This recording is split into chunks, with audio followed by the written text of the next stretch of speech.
I pull out my old white too short tape because the old white too short tape is a classic. Too Short, Born to Mack. On the heels of success of Freaky Tales, it's a Mack attack coming from way back. My name is Too Short, baby. I don't play that jack. From the dangerous crew, and I tell you it's true. Everything they said about Playboy too. Originally released in 1987, most of y'all didn't hear it until 1989 after the platinum release of Life is Too Short, which we'll break down for 1988. So make sure you subscribe, make sure you're locked in, and then you'll be able to check out 1988. But back to 1987. Born to Mack with gold, but only because most of us in the Bay had it, having brought it on an independent level. Partytime was a bass-driven party track which sets the pace for future joints like Rhymes, Short But Funky, and Burn Rubber. Playboy Short 2 could also be a Florida Year candidate, especially when we get to a certain verse, which I'll talk about in just a moment. This is the first remake, or part 2, made in a mode and labeled as a remake to the classic joint Playboy Short. Part 2 had its own lane sharing the same bass line, but with a faster flow.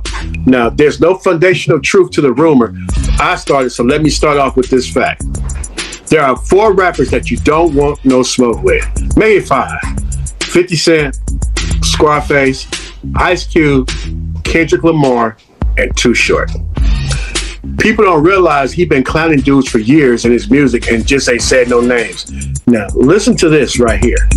I went to a party. Guess who was in it? 2 dumb suckers, and in just 2 minutes, they was on the mic, speaking my name, saying Too Short don't know the game, but when I got on the mic, I said 2 rhymes, and both of those suckers said sorry 2 times. I couldn't lie. I tried to be nice, but I just couldn't help it. I was laughed at twice. On this, I believe he was talking about the audio too, but only Short can confirm that. You know what I mean? This is one of those stories of a hustler living life in the Bay Area, warning about the consequences of the game.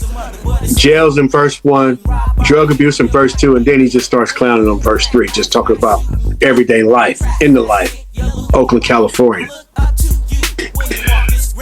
Freaky Tales was originally supposed to be 75 different girls, but narrowed down to 30 something, closer to 40. I don't know the exact number, just for the sake of time. 9.5 minutes of bass and sinister mob music the Bay Area became known for. Then there's Dope Fiend B. First heard this in the concert, that's the intro. It wasn't just a song though, this was an atmosphere, so you could only imagine how it sounded in a room of thousands of